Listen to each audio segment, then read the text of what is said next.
ይህ ሰው ገንዘብ ባጣ ቁጥር እዚህ የሬሳ ሳጥን ውስጥ ይገባል። ይህ ሳጥን ተራ የሬሳ ሳጥን አይደለም። ውስጡ የተወሳሰበ ሲስተም አለው። እሱም ውስጥ ገብቶ ከተኛ በኋላ በቅጽበት ነፍሱ ከስጋው ተነጥላ በመንፈስ አስፋልት ላይ ሲወጣ ይታያል።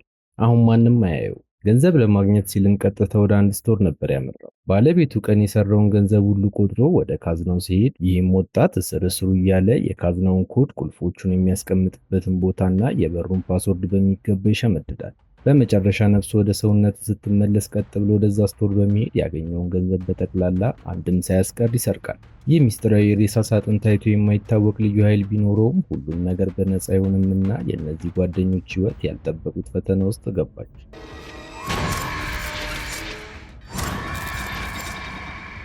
ሰላም። ዛሬም ማቀርብላችሁ ጎስት ሜከር የተባለውን ምርጥ ልብ አንጠልጣይ ፊልም ሲሆን ስራችን የሚመቻችሁ ላይክ እና ሰብስክራይብ በማድረግ ድጋፋችሁ አይለየኝ እያልኩ ወደ ታሪኩ ልግባ። ይህ ወጣት አሌክስ ይባላል። ለሚድ ተርም ፈተናው ለማጥናት ሌሊቱን ሙሉ በትኩረት ለማንበብ ዝግጅቱን አጠናቋል። ነገር ግን ያሰበው ጸጥታ የሰፈነበት የጥናት ምሽት በአስደንጋጭ ሁኔታ ተቋረጠ። አሌክስ በከባድ የገንዘብ ቀውስ ውስጥ ወድቆ ነበር። ዕዳውን ለመሰብሰብ ደጃፉ ላይ የመጣው ደግሞ አደገኛው የዕፅ አከፋፋይ ነው። አሌክስ ይህ ሰው በቀላሉ እንደማይፋታው ስለሚያውቅ ጭንቀት እየታየበት በጥቂት ቀናት ውስጥ ገንዘቡን እንደሚመልስለት ቃል ገባል። የዕለት ተዕለት ወጪዎቹንና ዕዳዎቹን ለመክፈል ሲል በትርፍ ጊዜው የአካባቢውን ቤቶች በክፍያ ለማጽዳት ወስኖ ወዲያውኑ ጀመረ። በዛሬው ቀን ሊያጸዳ ያሰበው የአንዲትን እንግዳ አሮጊት ምድር ቤት ነበር። በዚህ አሮጌ ዕቃዎች በሞሉበት ጨለማ ውስጥ ሲያጸዳ ከቆየ በኋላ ባልተጠበቀ ሁኔታ ግር የሚል ነገር ተመለከተ። በጥንታዊ ጌጣጌጦች የደመቀና ደህና ገንዘብ የሚያወጣ የሚመስል የሬሳ ሳጥን ነበር የተመለከተው። ነገር ግን ያቺ እንግዳ አሮጊት ያዘዘችው ትዕዛዝ በጣም አስገረመው። ይህ የሬሳ ሳጥን በሙሉ መውደም እንዳለበት ገለጸችለት። በተጨማሪም በምንም አይነት መልኩ እንዳይከፍተው አጥብቃ አሳስበዋለች። እሱ ግን በጭራሽ እንደማያቃጥለው ልቡ ያውቃል። በአስቸኳይ ገንዘብ ስለሚያስፈልገው ሳጥኑን ወደ ቆሻሻ መጣያ ከመውሰድ ይልቅ በኢንተርኔት ላይ ሸጦ ገንዘብ ለማግኘት በመወሰን ወደ ቤቱ ይዞት ሄደ። እንደደረሰም ይህን መናፍስት ያደሩበት የሚመስል የሬሳ ሳጥን እንዴት መሸጥ እንዳለበት ለመወያየት አብሮት ከሚኖረው ጓደኛው ቤን ጋር ለመመካከር ወሰነ። ቤን በዊልቸር ነው የሚንቀሳቀሰው። በመልካም ባህሪው የሚታወቅ ወጣት ሲሆን የአካል ጉዳተኛ ቢሆንም አሌክስ ችግር ውስጥ በወደቀ ቁጥር ሁልጊዜ ቀድሞ የሚገኝ ታማኝ ጓደኛው ነው። ሁለቱ ወጣቶች በጋራ በመሆን ሳጥኑን በጥልቀት መረመሩ። በመጨረሻም አንድ በሚስጥር የተደበቀ ቁልፍ አገኙ። ጥቂት ደቂቃዎችን ፈጅተው ፍለጋ ካደረጉ በኋላ የተደበቀውን የቁልፍ ቀዳዳ አገኙ። ቁልፉን ሲያዞሩት ታዲያ ልክ እንደ ጥንታዊ የሙዚቃ ሳጥን ልብ የሚሰቅል ዜማ ማጫወት ጀመረ። የዚህ ሁሉ ሚስጥር ምን እንደሆነ ግራ የገባቸው ወጣቶች በካምፓስ ቤተ መጻሕፍት ውስጥ የሚሰራውንና ስለ ታሪክ ጥልቅ እውቀት ያለውን ሌላኛውን ጓደኛቸውን ለማማከር ወሰኑ። ስሙ ሪን ይባላል። የዚህ ቡድን ዋና አእምሮና መሪያቸው ነበር። በቤተ መጻሕፍት ውስጥ የሚሰራና በታሪክ መጽሐፎች ፍቅር የተለከፈ በመሆኑ ስለ ሁሉም ነገር ጥቂት እውቀት ያለው አስተዋይ ሰው ነው። አሌክስ የሬሳ ሳጥኑን ፎቶግራፍ ሲያሳየው ሪ ወዲያውኑ ነበር የዚህን ዕቃ ፈጣሪ ማንነት የተረዳው። ፈጣሪ ቫን ትሪስታን የተባለ ሰው ነበር። አዎ፣ ቫን ትሪስታን በ15ኛው ክፍለ ዘመን የኖረ መሐንዲስና የፈጠራ ሰው ሲሆን ከሌሎች በተለየ መልኩ ጥበባዊ የሆኑ መሳሪያዎችን በመስራት የታወቀ። ሪ እንደገለጸው ከሆነ ቫን ትሪስታን ስለ ሞትና ስለ መናፍስት ዓለም የተጠናወተው ሰው ነው። በሬሳ ሳጥን ውስጥ ያለው የእንግዳ መሳሪያ አይዶሎን ተብሎ የሚጠራ ሲሆን ቀጥተኛ ትርጉሙ የመንፈስ ማሽን ማለት ነበር። ይህ መሳሪያ አንድ ሰው የሞትን ስሜት ያለምንም አደጋ እንዲለማመድ የሚያስችል ሜካኒካዊ የሬሳ ሳጥን ነው። ቫን ትሪስታን ይህንን ሳጥን ከሰራው በኋላ የመንፈስ ማሽን በማለት ጠርቶታል። አሌክስ ግን ሊመጡ የሚችሉትን አደጋዎች ወይም የጎንዮሽ ጉዳቶች ለማዳመጥ እንኳን አልታገሰም። መጽሐፉን በችኮላ ነጥቆ ቀጥታ ወደ ቤቱ ነበር የሮጠው። ማሽኑን መጀመሪያ በራሱ ላይ መሞከር ስላልፈለገ የአብሮ አደጉን የቤት እንስሳ የሆነችውን ወርቃማ ሳሌ ለመሞከር ወሰነ። ከዚያም ቁልፉን አዞሩ። ሙዚቃው ተጫወተ። ያቺ አሳም ወዲያውኑ ሕይወቷ አለፈ። ነገር ግን ሙዚቃው እንደቆመ አሳዋ ወደ ሕይወት ተመለሰ። በጣም ነበር የተደነቁት። ከጥቂት ደቂቃዎች በኋላ የአሌክስ ፍቅረኛ ጂስ ልትጠይቀው መጣ። ገንዳቸው ውስጥ ምርጥ የፍቅር ጊዜ እያሳለፉ እያለ ግን ከበሩ ኋላ የሆነ ሰው እንደቆመ ስለተሰማት ሙዷ ተረበሸ። በዚህም ምክንያት ለምን የራሳቸው ቤት ተከራይተው ለብቻቸው እንደማይኖሩ ጠየቀችው። አሌክስ በዊልቸር የሚሄደውን ጓደኛውን በዚህ ሁኔታ ጥሎት መውጣት አልፈለገም። ባይሆን ከትንሽ ጊዜ በኋላ ለማምዶት አብረው መኖር እንደሚችሉ ቃል ገባላት። ይህንን ካወሩ በኋላ ጄስ ወደ ቤቷ ለመመለስ ወሰነ። ምሽት ላይ ታዲያ ስለ ሬሳው ሳጥኑ ሲብሰለሰል የዋለው ጓደኛቸው ሪ መሳሪያውን በአይኑ ለማየት ወደ አሌክስ ቤት መጣ። ስለ መሳሪያው ማውራት የሰለቻቸው ወጣቶች ግን በተግባር ለመሞከር ፈልገዋል። አሌክስ ሳጥን ውስጥ ለመግባት የመጀመሪያው ሰው ለመሆን በፈቃደኝነት ተነሳ። እነሱም ተስማምተው ውስጥ ከተው ቁልፉን 3 ጊዜ አዞሩ።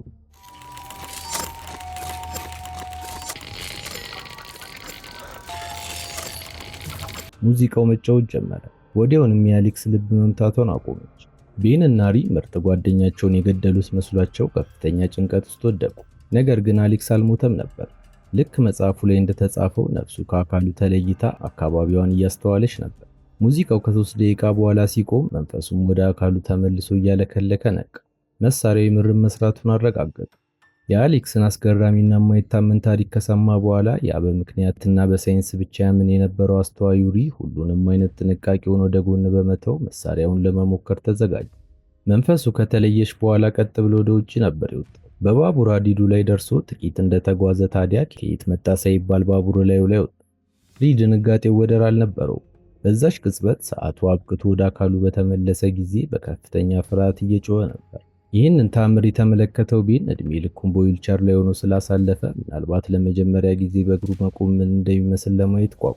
በመጨረሻም የቤን ተራ ደርሶ ለመግባት ሲዘጋጅ ይሄ ሁሉ እውነት ይሁን ቅዠት መሆኑን ለማረጋገጥ ለቤን ሳይነግሩት ወረቀት ላይ ጽፈው ከአሷ አጠገብ አስቀምጡለት። ቤን በመንፈስ ወረቀቱ ላይ ያለውን ጽሑፍ አንብቦ ከነገራቸው እውነትም ይሄ ማሽን መንፈስን እንደሚነጥል ያረጋግጣሉ ማለት ነው። መንፈሱ ከስጋው ስትለይ ተሰምቶት የማያውቀው ስሜት ተሰማው። መራመድ ለተሳነውና በአንድ ቦታ ለተወሰነ ሰው አካሉን ጥሎ የመንፈስ ጉዞ የማድረግ እድል ማግኘቱ እጅግ አስደሳችና ልዩ ትርጉም ነበር። ነገር ግን ቤን በዚያ ረቂቅ የመናፍስት ዓለም ውስጥ እየተዘዋወረ ባለበት ቅጽበት የአሌክስ ፍቅረኛ ጄስ በንዴት ተሞልታ ደረሰ። አሌክስ በድብቅ ከባንክ አካውንቷ ውስጥ ገንዘቧን ሲበዘብዝ እንደቆየ ያረጋግጣሉ። በዚህ ምክንያት በደም ፍላት ስታንባረቅበት ታዲያ ቤን እየሰማቸው ነበር። አሌክስ ተናዶ ወደ ውስጥ ሲገባ ቤን በቀስታ ወደ እሷ ቀረበ። ለጄስ ልዩ የሆነ የፍቅር ስሜት እንደነበረው የምንመለከተው እዚህ ጋር ነው። ከንፈሯን ሊነካው እጁን በሰደደበት ወቅት ግን ደቂቃውን ጨርሶ ስለነበር ወደ ስጋው ተመለሰ። ቤን ነቅቶ በመካከላቸው የተደረገውን ክርክርና ጭቅጭቅ እያንዳንዱን ቃል በቃል በመድገም ተሞክረው እውነተኛ መሆኑን በተግባር አስመሰከረ። በዚያች ቅጽበት ነበር ወጣቶቹ በእጃቸው ላይ ምን ያህል ታላቅ ነገር እንዳለ የተረዱት። ይህ መሳሪያ መንፈስ ጉዞ ማድረጊያ ብቻ ሳይሆን ሰዎችን በሚስጥር ለመሰለል የሚያገለግል ማሽን መሆኑን ተገነዘቡ። ነገር ግን ከዚህ ግኝት ጋር አብሮ ሊመጣባቸው የሚችለውን አደጋ አሰቡ።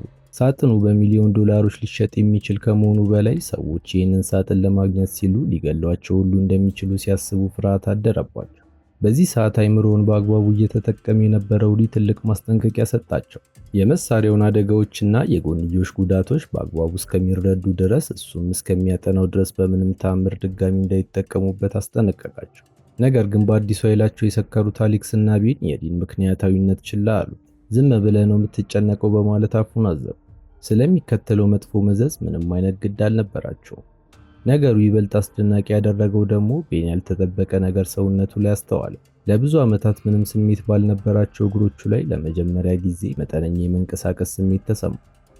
በዚያው ምሽት ታዲያ ሪ ወደ ቤቱ ከሄደ በኋላ በሩ ጋር ሲደርስ አንድ የኔ ቢጤ መንገድ ላይ ተኝቶ ተመለከተ። መጀመሪያ ላይ ምንም አልመሰለው። ፊቱን እንዳዞረ ግን አስፈሪ ጥላ ከጀርባው ተሰማው። ወደ ኋላ ሲዞር ያየውን ማመን አልቻለም። መሳሪያውን የፈጠረው ሳይንቲስት መንፈስ ከፊት ለፊት ተገትሮ ሲያየው እግሬ አውጭኝ አለ። መንፈሱም ወዲያውኑ ካይኑ ተሰወረ። በተመሳሳይ ሰዓት የቦን ትሪስተን መንፈስ አሌክስ ጋር መጥቶ ነበር። እሱ ግን ብዙም ቦታ ሳይሰጠው ወደ መኝታ ክፍሉ ተመለሰ። በዛች ሰዓት ነበር መጥፎውን ዜና የሰማው። ፍቅረኛው ጄስ ከዚህ ጤናማ ካልሆነ ግንኙነታቸው ጥቂት ጊዜ ለመራቅና ለመለየት እንደምትፈልግ ነገረችው። ታዲያ አሌክስ ይህንን የስሜት ቀውስና ከባድ ጭንቀት አደንዛዥ ዕፅ በመውሰድ ራሱን ለማረጋጋት ሞከረ። በዚህ የተስፋ መቁረጥ ስሜት ውስጥ ሆኖ ታዲያ ይህንን መሳሪያ በመጠቀም ጥቂት ገንዘብ ማግኘት ከቻልኩ ብሎ አሰበ። በመጨረሻም መሳሪያውን ተጠቅሞ ከስጋው በመነጠል በአቅራቢያው ወደሚገኝ አነስተኛ ሱቅ ተጓዘ። የሱቁ ሰራተኛ የገንዘብ ማስቀመጫ ሳጥኑን ሲከፍት በትኩረት ተመለከተ። የሚስጥር ኮዱንም በአእምሮ ሸመደደ። በመቀጠልም የቁልፎቹን መደበቂያና የዋናውን በር መክፈቻ ሚስጥራዊ ኮዶች በሙሉ አስተዋለ። ወደ አካሉ እንደተመለሰም አንድም ሰከንድ ሳያባክን ያገኘውን ገንዘብና አንድ ሽጉጥ ዘርፎ ወደ ቤቱ ተመለሰ። ዝርፊያው በተሳካ ሁኔታ ከተጠናቀቀ በኋላ የነበረበትን ዕዳ ለመመለስና ተጨማሪ አደንዛዥ ዕፆችን ለመግዛት ወደ ማርከስ መኖሪያ ቤት ሄደ። ሆኖም ገና ማንኳኳት እንደጀመረ መኪናው ድምፅ እያወጣች የዝናብ መጥረጊያዎቿ ሲንቀሳቀሱ ሲመለከት ልቡ ደነገጠ። ፈራ ተባ እያለ ሲቀርብ ነበር ከስፕራንክ እያደረገው እንደሆነ ያወቀ። በመጨረሻም የሚፈልገውን ገዝቶ መኪና ውስጥ ተቀምጦ አንድ እንዳጨሰ በፊት የሚያገኘውን ደስታ እያገኘ እንዳልሆነ ተረዳ። ጥርሶቹም ይህንን ኬሚካል ከማጨስ የተነሳ እየተበላሹ ነው። መሳሪያውን ለግል ጥቅሙ የተጠቀመበት አሌክስ ብቻ አልነበር። አሌክስ ሱቅ ለመዝረፍ በወጣበት ሰዓት ቤንም የራሱን አጭር የመንፈስ ጉዞ ለማድረግ ወሰነ። እሱ ደግሞ የሄደው ቀጥታ ወደ ጄስ ቤት ነበር። በሰዓቱ አገር ሰላም ብላ በተኛችበት እሱም በዝግታ ቀርቦ ይመለከታት ጀመር። ከዛም ጠጋ ብሎ አንዴ እንደሳማት ተመንጭቆ ወደ አካሉ ተመለሰ። የሚያስደንቀው ነገር ግን ጄስ ከንፈሯ ላይ የሆነ ነገር እንደነካት ተሰምቷት ነበር። አሌክስ ወደ ቤቱ ተመልሶ የገዛቸውን የአደንዛዥ እጾችና ሽጉጦቹን በጥንቃቄ ደበቀ። ነገር ግን ቤን ከውጭ ሆኖ በመስኮት እያየው ነበር። በሌላ በኩል አስተዋዩ ሪ ስለ መሳሪያው ይበልጥ ለማወቅና መረጃዎችን ለማሰባሰብ አሁንም መጽሐፍትን ማንበቡንና ምርምር ማድረጉን ቀጠለ። ከብዙ ምርመራ በኋላም የመሳሪያው ሚስጥር የተደበቀው በሙዚቃ ውስጥ መሆኑን ተገነዘበ። ይህንን እያጠና ባለበት ሰዓት ነበር የመጀመሪያውን የጎንዮሽ ጉዳት ራሱ ላይ ያስተዋለው። ካፍንጫው በድንገት ደም መፍሰስ ጀመረ። ይህ ክስተት ደግሞ በዚያ ማሽን ካደረገው ጉዞ ጋር በቀጥታ የተያያዘ መሆኑን ወዲያውኑ ተረዳ። በሚቀጥለው ምሽት ታዲያ ያገኛቸውን መረጃዎች ይዞ ወደ አፓርታማው ከተመለሰ በኋላ ወዲያውኑ ለጓደኞቹ ነበር የደወለው። ከሙዚቃ ሳጥኑ የሚወጣው ዜማ ዝም ብሎ ተራ ዜማ ለመሆኑን ገለጸል። ይሄ ዜማ የሰው ልጅ አእምሮ ላይ በቀጥታ ተጽዕኖ ለማሳደር ታስቦ የተሰራ ልዩ ድግግሞሽ ያለውና ሰይጣናዊ ሙዚቃ ተብሎ የሚጠራው መሆኑን አስረዳው። ስለዚህ ምን አይነት አደጋ ውስጥ እንደገቡ በትክክል እስኪረዳ ድረስ ማንም ሰው ያንን የሬሳ ሳጥን በድጋሚ እንዳይጠቀምበት በጥብቅ አሳሰባቸው። ስራውን ጨርሰው ከተገናኙ በኋላ ግን ያስተዋለው ተቃራኒውን ነበር። ጓደኞቹ ከዚህ ሳጥን የማይወጡት ሱስ እንደያዛቸው ግልጽ ነበር። ሪ የመጣው ሙዚቃውን ቀርቶ ተጨማሪ ምርመራ ሊያደርግበት ቢሆንም አሌክስ ግን በድጋሚ መንፈስ ጉዞ ለማድረግ ተነሳ። ሪ በጭራሽ ሊያስቆመው አልቻለም። የሬሳ ሳጥኑ የራሱ የግል ንብረት እንደሆነ ስለተሰማው በጉልበቱ ገብቶ ሙዚቃውን አስጀመረው። በዚህ ጊዜ ታዲያ የሄደው ወደ ዕፅ አከፋፋዩ ቤት ነበር። በሰዓቱ ሰውየው ዕፆቹን እየሸጠ ሲሆን እሱም በቅርብ ሆኖ መመልከት ቀጠለ። አከፋፋዩ ዕፆቹን ለማምጣት ወደ ምስጢራዊ መደበቂያ ቦታው ሲያመራ አሌክስ በስተጀርባው ተከተለው። በዚህ ቀላል መንገድ ዕፆቹ የሚቀመጡበትን ቦታ ማወቅ ቻለ። አሌክስ ወደ አካሉ በተመለሰ ጊዜ ወደ አንድ የመንግስት መስሪያ ቤት እንደሄደ ነበር የተናገረው። ከሳጥኑ ሲወጣ ታዲያ መጀመሪያ የሞከሩባት ወርቃማ ዓሣ ሕይወቱ አልፎ ሲመለከቱ ሪ ፍርሃቱ ይበልጥ ጨመረ። ይሄ የመንፈስ ጉዞ ይበልጥ ሱስ እየሆነበት የመጣው ቤን ግን ጉዞውን ከማድረግ አላስቆሙ። እንደሚጠበቀው ቀጥታ ሄደው ጄስ ጋር ነበር። በሰዓቱ ጄስ ቦክስ ልምምዷን እያደረገች ሲሆን ቀጥሎም ሻወር ስትገባ ቤን ተከትሏት ገባ። ከሻወር ወጥታ ልብሷን ከቀየረች በኋላ አሌክስ ደወለላት። ለፈጸመው ስህተት ይቅርታ ጠይቆ እንደ በፊታቸው እንዲሆኑም ለመናት። ከዛም በማግስቱ ለመገናኘት ቀጠሮ ሲይዙ ቤን በቅርብ ሆኖ እያዳመጠ ነበር። የቅናት ስሜቱን መቆጣጠር አልቻለም። በንዴትም የልብስ ማስቀመጫ ሳጥኑን በቦክስ ሲመተው ተበረገደ። አይኑን ማመን አልቻለም። በመንፈስ ዓለም ውስጥ ሆኖ ዕቃዎችን ማንቀሳቀስ መቻሉ በጣም ነበር ያስደሰተው። ቤን ወደ አካሉ በተመለሰ ሰዓት ዝንጀሮችን ለመመልከት ወደ ፓርክ ሄዶ እንደነበር ነው የነገራቸው። እነሱ ግን አላመኑትም። ፊቱ ላይ የሚታየው ደስታ ከእንስሳት ጋር እንዳልነበር ያስታውቃል። ይህንን ነገር በቁም ነገር የያዘው ብቸኛው ሪ ድምፁን ከቀዳ በኋላ ቤቱ ወስዶ ፍሪኩዌንሲዎቹን በሚገባ መመርመር ጀመረ። ሙዚቃው መሃል ላይ የሚታየው የወረደ ሞገድ 7 ተርዝ ሆኖ የማያቋርጥ ድግግሞሽ ነበር። የሰው ልጅ ጆሮ ሊሰማው የማይችለው እጅግ ዝቅተኛ ድምጽ ቢሆንም ባልተጠበቀ ሁኔታ ግን እንስሳትን ወዲያውኑ የመግደል አቅም ነበረው። ደጋግሞ ያችን ሞገድ ሲያጫውታት አጠገቡ የነበረችው ዝንብ መሞቷን ሲመለከት ውስጡ በፍርሃት ተራለ። ሆኖ ሙዚቃው ብቻ በቂ ሊሆን እንደማይችል ተገነዘበ። በሳጥኑ ውስጥ ሌላ የሳቱት ነገር ሊኖር እንደሚችል እርግጠኛ ነበር። በሚቀጥለው ቀን አሌክስ እና ጄስ በቀጠሯቸው መሰረት በአንድ ካፌ ውስጥ ተገናኙ። ቡና እየጠጡ በመካከላቸው ያለውን አለመግባባት ለመፍታትና ግንኙነታቸውን ለማስተካከል የቻለውን እየሞከረ ነው። የባንክ ብድሯን ሁሉ እንደከፈለላት በመግለጽ አሁን ምንም የሚያጣላቸው ነገር እንደሌለ አስረዳት። እሷ ግን በሚያሳየው አዲስ የግልፍተኛ ባህሪ ደንግጣለች። በፊት የምታውቀው ፍቅረኛዋ ሊመስላት አልቻለም። በዚህ እየተከራከሩ በነበረበት ሰዓት ነው ሪ የደወለለት። ያገኘውን መረጃ ሁሉ በማብራራት ጀመረ። ማሽኑ ወደ መናፍስትነት እየቀየራቸው እንዳልሆነም አረዳው። እስካሁን በመንፈስ ያደረጉት ጉዞ ሁሉ ውሸት እንደነበረና በተቃራኒው የጭንቅላታቸውን ሴሎች እየገደለ መሆኑን አሳወቀው። ይህ መሳሪያ የመንፈስ ማሽን ሳይሆን ሰውን ቀስ በቀስ የሚገል ረቂቅና ውስብስብ የራስ ማጥፊያ መሳሪያ እንደሆነ አረዳው። ከዛ ማሽኑን መጠቀም በአስቸኳይ እንዲያቆሙ አጥብቆ ለመነው። አሌክስ ግን ምንም ግድ አልነበረው። እንደውም ስልኩን በንዴት ዘጋው። ወደ ጄስ ዞሮ ለማውራት ሲሞክር ግን በንዴት ጥላው እንዲሄድች ተረዳ። የዛን ቀን መጀመሪያ የሄደው የዕፅ አከፋፋዩ ቤት ነበር። ቀደም ሲል መደበቂያውን አውቆ ስለነበር በፍጥነት ያሉትን ዕጾች በሙሉ ጠራርጎ ይዞት ተሰወረ። ይህ ድርጊቱ ደግሞ አከፋፋዩንና አጋሩን አስጨናቂ ሁኔታ ውስጥ አላቸው። አሁን የሚሸጡት ምንም ነገር አልነበራቸውም። በዚያ ላይ ዕጾቹን ያስረከባቸው አደገኛው የማፊያ ቡድን አይለቃቸው። በሌላ በኩል ሪ በመኖሪያ ቤት ውስጥ የማሽኑን ምስል በትኩረት እየተመለከተ ይህንን ሁሉ ጊዜ ያላስተዋለውን አስፈሪ ነገር አገኘ። ትንሽና ስለታም መርፌ ጭንቅላታቸውን የሚያሳርፉበት ቦታ ላይ ተተክላ ነበር። ይህ መርፌ ያንን ዝቅተኛ የድምፅ ሞገድ ቀጥታ ወደ አእምሯቸው ግንድ ለማስተላለፍ ታስቦ የተሰራ መሆኑን ተገነዘበ። ሁሉንም ሚስጥር በአንድ ላይ አቀናጅቶ እውነቱ ላይ እንደደረሰበት ግን በክፍሉ ውስጥ ብቻውን እንዳልሆነ አወቀ። አንድ አስፈሪና ካባ የለበሰ እንግዳ ፍጡር ክፍሉ ውስጥ ቆሞ ተመለከተ።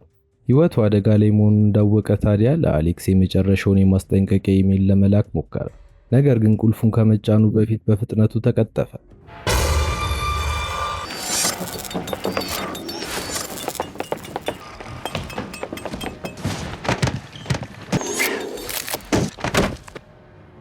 ምን እየተፈጠረ እንደሆነ ኖሃው የሌላቸው ጓደኞቹ ሪ ለምን እንደዘገየ ግራ ተጋብተዋል። በተጨማሪም አፍንጫቸው ከልክ በላይ መድማቱን ቀጥሏል። እነሱ ግን ይሄ ሁሉ ምልክት ያሳሰባቸው አይመስልም። ይልቁንም እንደገና ጉዞ ለማድረግ ወሰኑ። አሌክስ ቀጥታ ሄደው የዕፅ አከፋፋዮቹ ጋር ነበር። በሰዓቱ ለማፊያው ቡድን ምን መልስ እንደሚሰጡ እያሰቡ በፍርሃት እየራዱ ይገኛሉ። ያላቸው አማራጭ የተረፋቸውን ጥቂት ዕፅ ከሌላ ኬሚካል ጋር በመቀላቀል መጠኑን መጨመር ብቻ ነው። እኛ ከምንሞት ደንበኞቻችን ቢሞቱ ይሻላል ብለው የመጀመሪያውን ደንበኛቸው እንደገባ መርዝ የተቀላቀለበትን ዕፅ ሰጡ። አሌክስ ይህንን ግለሰብ ለማዳን የቻለውን ያህል ለመጮህ ሞከረ። ነገር ግን ማንም ሊሰማው አልቻለም። ሰውዬው ወዲያውኑ ሕይወቱ ሲያልፍ አሌክስ ያከፋፋዩን መኪና ሰሌዳ ቁጥር በፍጥነት በአእምሮ መዘገበ። አሌክስ ወደ አካሉ በተመለሰበት ቅጽበት ቤን በቦታው አልነበረም። ነገር ግን ስለ ቤን ለመጨነቅ ጊዜ አልነበረው። ያንን በዕፅ የተጠቃ ሰው ለማዳን ተስፋ በማድረግ በከፍተኛ ፍጥነት ሮጠ። ሆኖም ቦታው ላይ ሲደርስ ሰውየው ሞቶ አገኘው። ቢሆንም ግን ለእነዚህ አውሬዎች የሚገባቸውን ፍትህ እንዲያገኙ በማሰብ የሟቹን ደም በመጠቀም ያከፋፋዩን መኪና የሰሌዳ ቁጥር ግድግዳው ላይ ጻፈ። ፖሊሶች መረጃውን ተጠቅሞ በቀላሉ እንደሚያገኙት እርግጠኛ ነበር። አሁን የአሌክስ ቀጣዩ እርምጃ በእጁ ላይ ያለውን ማስረጃ ማጥፋት ነው። ከዚህ ሰው ሞት ጋር እንዳይያያዝ በመፍራት የሰረቀውን ዕፅ በሙሉ ወዲያውኑ ጥሎ ለመገላገል ወሰነ። ነገር ግን የደበቀበት ቦታ ሄዶ ሲፈልገው ሊያገኘው አልቻለም። ዕጾቹን የወሰደው ምርጥ ጓደኛው ቤን እንደሆነ ወዲያውኑ ነበር ያወቀው። የቤን እቅድ እንዲህ ነበር። ቀጥታ ወደ ጄስ ቤት በመሄድ አሌክስ የአደንዛዥ ዕፅ ሱሰኛ መሆኑን ማጋለጥ። ከአሌክስ ጋር ግንኙነታቸውን ካቋረጠች ደግሞ ቀጥታ ወደ እሱ እቅፍ እንደምትገባ እርግጠኛ ነበር። ጄስ በምታየውና በምትሰማው ነገር ልቧ ተሰበረ። እሱም ምን ያህል እንደሚወዳትና እሱ እንደሚሻላት እያባበለ ሊያሳምናት ሞከረ። ሆኖም እንዳሰበው አልሆነ። ጄስ በሰማችው ነገር ብትደነግጥም በቤን ጨዋታ ውስጥ መግባት አልፈለገችም። ከጓደኝነት የዘለለ ለሱ ምንም አይነት ስሜት እንደሌላት ግልጽ አደረገችለት። ይህን ሲሰማ ታዲያ ቤን ደሙ ፈላ። ከዊልቸሩ ላይ ተነስቶ መራመድ ጀመረ። የማሽኑን የጎንየሽ ጉዳት ሳይታሰብ እግሩን ፈውሶት ነበር። አሁን ግን የፍቅር ጥያቄ ውድቅ የተደረገበት ይህ ሰው የጥላቻ ስሜት ነገሰበት። እሷም እንደምንም ገፈታትራ ከቤቱ አባረረችው። ልክ በዚያው ቅጽበት አሌክስ ወደ መኖሪያ ቤቱ ከመጡት የፖሊስ አባላት ጋር ተገናኘ። ፖሊሶቹ የመጡት ጓደኛው ሪ በድንገት ሕይወቱ ማለፉን ሊያረዱት ነበር። ወዲያውኑም ወንጀል ወደ ተፈጸመበት ስፍራ ይዘውት ሄዱ። በዚያም ሪ ከመሞቱ ጥቂት ሰከንዶች በፊት ሊልከው የነበረውን የመጨረሻው ሚስጥራዊ መልእክት አሳዩት። መልእክቱ እንደሚለው ማንም ሰው ሞትን ሊያታልል አይችልም፣ አሁን ሞት እኛን ፍለጋ መጥቷል፣ ያንን የተረገመ ማሽን በአስቸኳይ አውድሙት የሚል ነበር። አሌክስም ይህንን እንዳነበበ አንዲትም ሰከንድ ሳያባክን ያንን ሳጥን ለማውደም ቆርጦ በፍጥነት ወደ አፓርታማው ገሰገሰ። ችግሩ ግን እዚያ በደረሰ ጊዜ በፍጹም ሊታመን የማይችል ትዕይንት ገጠሙ። ቤን በሁለት እግሮቹ ቆሞ አገኘው። እግሮቹን የፈወሰለት ያ መሳሪያ በመሆኑ ቢመጣ አሳልፎ እንደማይሰጠው ግልጽ አደረገ። አሌክስ በቦታው የተፈጠረውን ተአምር ገና ተረድቶ ሳይጨርስ ቤን የሬሳ ሳጥኑን ለመጠበቅ ሲል በድንገት ጥቃት ሰነዘረበት። ከጥቂት ትግል በኋላም ቤን አሸንፎ ራሱን እንዲስት አደረገው። ከዚያም ወዲያውን ወደ ተለመደው አባዜው ተመለሰ። መንፈስ በመሆን ጄስን ለማስፈራራትና ለማሸበር ተጓዘ። አሁን እንዴት በመንፈስ ሆኖ ዕቃዎችን ማንቀሳቀስ እንደሚችል ስለሚያውቅ ያልጠበቀችውን ጥቃት ሰነዘረባት። መጀመሪያ የእንቅልፍ መድኃኒት ብርጭቆ ውስጥ ከጨመረ በኋላ እቃዎችን እየጣለና መብራቶቹን እያጠፋ በፍርሃት እንድትርድ አደረጋት። ጄስ በመድኃኒቱ እየፈዘዘች ስትመጣ ያላትን ጉልበት ሁሉ አሰባስባ ለአሌክስ መልእክት ልካለት ወደቀች። በዚህ ሁሉ መካከል አሌክስ በመጨረሻ ራሱን አወቀ። ችግሩ ግን ቤንና የሬሳ ሳጥኑ ቦታው ላይ አልነበሩ። ሆኖም ቤን በችኮላ ውስጥ ሆኖ ትልቅ ስህተት ፈጽሟል። ላፕቶፑን ይዞ መሄድ ረስቶ ነበር። አሌክስም ከፍቶ መመልከት እንደጀመረ ቤን ይህንን ሁሉ ጊዜ ፍቅረኛው ምን ያህል ይከታተላት እንደነበር ተረዳ። አሁን ቤን ወዴት እንደሄደና ማንን ለማጥቃት እንደፈለገ ግልጽ ሆኖለታል።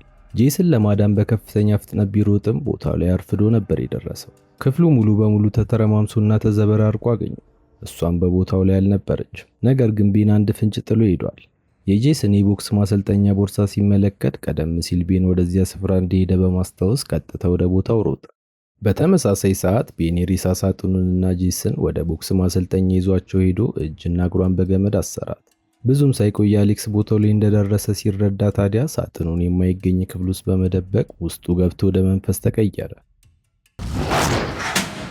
ተራ የሰው ልጅ ሊያደርጋቸው የማይችላቸውን ነገሮች የማድረግ ታላቅ ኃይል ነበር። አሌክስን በየአቅጣጫው ሲያጠቃው ከቆየ በኋላ በመጨረሻ አንድ ክፍል ውስጥ ቆለፈበት።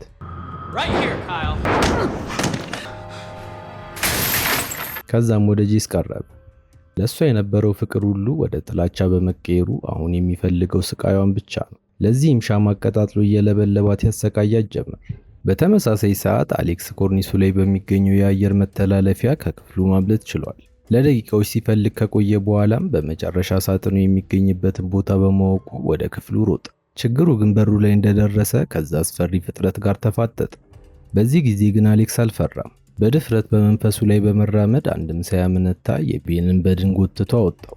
ውስጡ ርድብን እያለም ጋዝ ያርከፈክፍበት ጀመር። ከማቃጠሉ በፊት ግን ቤን ወደ ሰውነቱ ተመልሶ ባልተጠበቀ ጉልበቱ ይደበድበው ጀመር።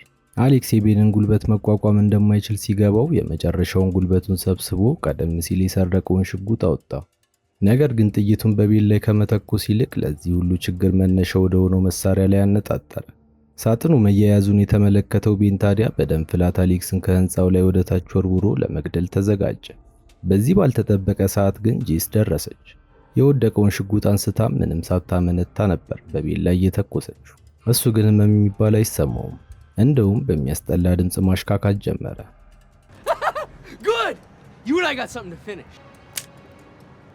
በዚህ ሰዓት አሌክስ ገፍትሮ ከህንፃው ላይ ጣለው። ህይወቱ አልፎ ነፍሱ ከስጋው ስትለይ ቤን ለጥቂት ሰከንዶች ደስ ብሎት ነበር።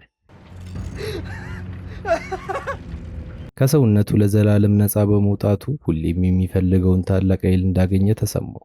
ሆኖም አንድ ነገር ዘንግቷል። ነገሮች በሱ ቁጥጥር አልነበሩ። የማሽኑ እውነተኛ ባለቤትና መሪ የነበረው የአስፈሪ ፍጡር ነፍሱን ለመውሰድ መጣ። አይሆንም እያለ እየጮኸ ወደማይመለስበት ጨለማ ዓለም ሲነጠቅ ሳጥኑም ተቃጥሎ ወደ አመድነት ተቀየረ። በሌላ ትዕይንት ፖሊሶች በደም የተጻፈውን የመኪና ሰሌዳ ቁጥር አግኝተው የእጽ አከፋፋዮቹን በቁጥጥር ስር አውለዋቸዋል። አሌክስ በህይወቱ በተሳሳተው ትልቁ ስህተት ምክንያት እድሜ ልኩን ያንን ፍጥረት እያየ የሚኖር ቢሆንም ሌሎችን ከዚህ መዓት መጠበቅ በመቻሉ ትልቅ ደስታ ይሰማዋል። እስከ መጨረሻው ስለተከታተላችሁኝ አመሰግናለሁ። ምንም አይነት ሀሳብና አስተያየት ካሉት ኮሜንት ላይ ለማስቀመጥ ወደ ኋላ ይበሉ። ቪዲዮውን ላይክ እና ሰብስክራይብ በማድረግ ያበረታቱን። አመሰግናለሁ።